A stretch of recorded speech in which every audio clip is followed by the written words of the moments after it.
Здравейте на всички! В днешното видео ще ви покажа моят домашен фитнес. Имам напълно оборудван фитнес в къщи.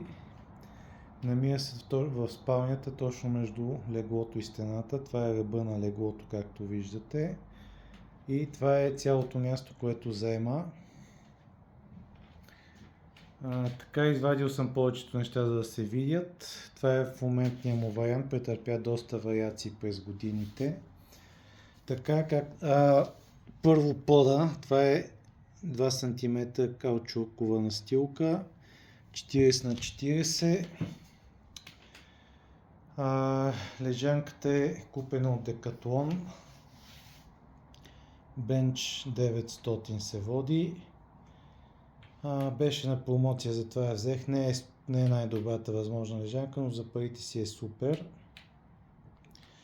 Около 240 лева. Така, ракът също е от Decathlon, Bench 500 също се...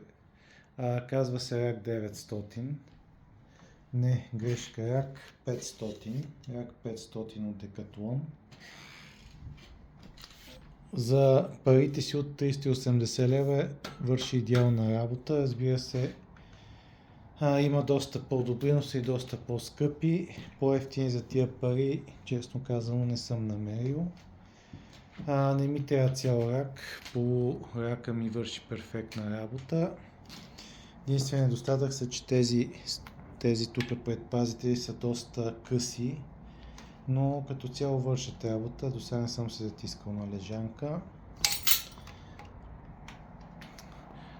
Този лост за набиране горе е ръчна изработка от заварчик.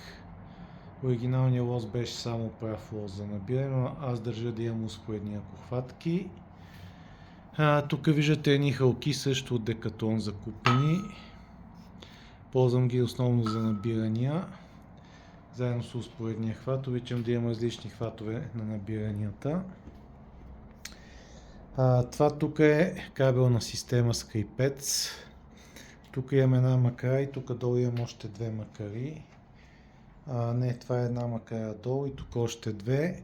В принцип тия двете ги ползвам за комбинация горен и долен, за долния скрипец. Едната се закача там горе, другата долу, където си е в момента, и дърпам хоризонтално ето на тук, в тази част.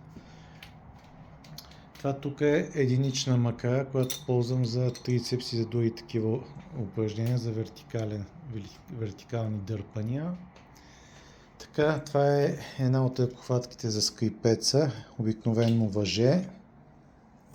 Тук имам 3 броя еластици, с които правя различни разтягания, най-вече за задно рамо, бицепс, трицепс и така нататък.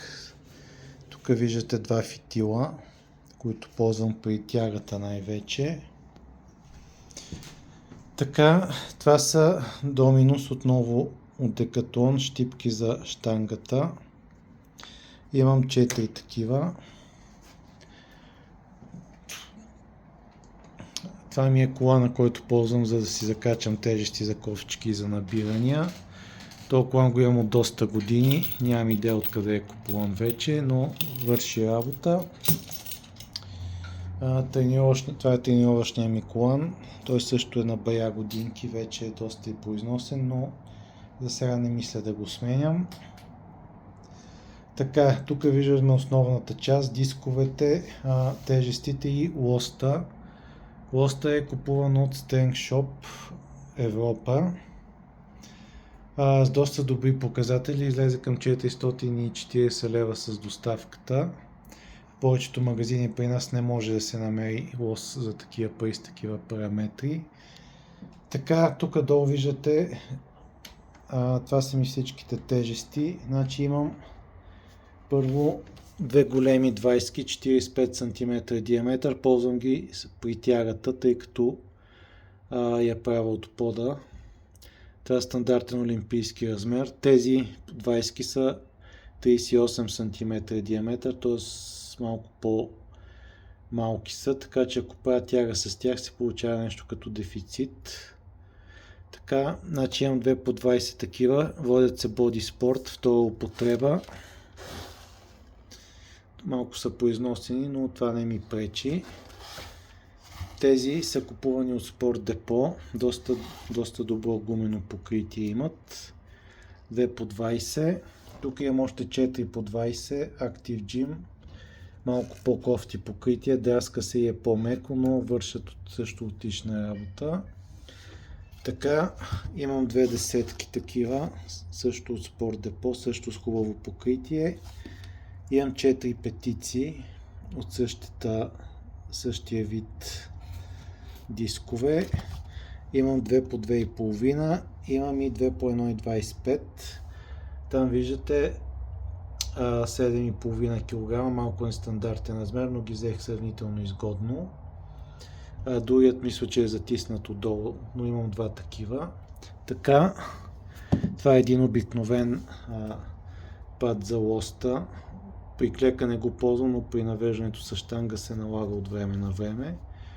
Също от Decathlon купувам. Така, това е пина, на който нареждам тежестите при скрипеца.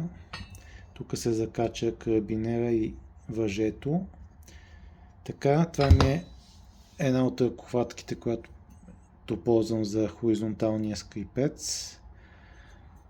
Всъщност единствената ръкохватка, която ползвам при гребането от седеж.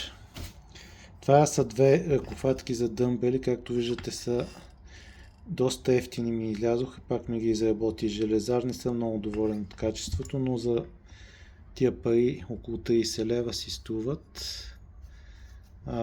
Както виждате са пълни с гипс или с бетон по-скоро. Аз съм ги увил с изолир бант, понеже иначе тежестите просто ми изпадаха. Трябва да ги оплътни малко. Така, тук имам още малко дискове, 2 по 2,5 и 2 по 5 ефтини гумени китайски дискове. Първоначално имах само такива дискове, но не ми хареса качеството им. Миришеха, не бяха точни като кила и ги разпродадох. Също така се ронеха и чупеха. Разпродал ги и си накупих тези. Това са 2 саморъчно направени подложки, с които подлагам като правя тяга и гребания, за да умекотя допълнително шума. Тук имаме още каучукови подложки. Тук имаме още 2 ръкохватки за скрипец. Една чисто права и една леко изкривена. Може да се ползват както за гръб, така и за трицепс. Ами общо взето е това, за момента е това. Имах различни видове лостове още. Трапбар, лост с успоредни хватове, сейфти, скотборда. За момента съм оставил най-необходимото. За да не си усложнявам излишно програмата и залата. В бъдеще естествено може да си накупя и други неща, но за момента, както виждате, имам абсолютно всичко за една пълноценна тренировка. Тук имам един foam roller, който ползвам най-вече да си го подлагам под краката, като правя гребания. И последно, тук имам една успоредка също от Decathlon. Купувана, повечето неща явно са от Decathlon. Регулира се на височина. Сравнително стабилна е, върши ми работа. И това е като цяло, това е скромният ми домашен фитнес. Ползвам го вече 2 година, да не кажа, че ще почне 3-та. И ми върши отлична работа. Почти не ми липсва залата. Да, липсват ми някои неща, но като цяло си правя напълно пълноценни тренировки и тук. И това е, ако имам някакви допълнителни покупки като допълнителни лостове, дъмбели и така нататък, ще направя апдейт на това видео, но за сега е това. Надявам се, че ви е харесал моят скромен домашен фитнес и надявам се да се видим пак в каналът ми. До скоро и довиждане на всички!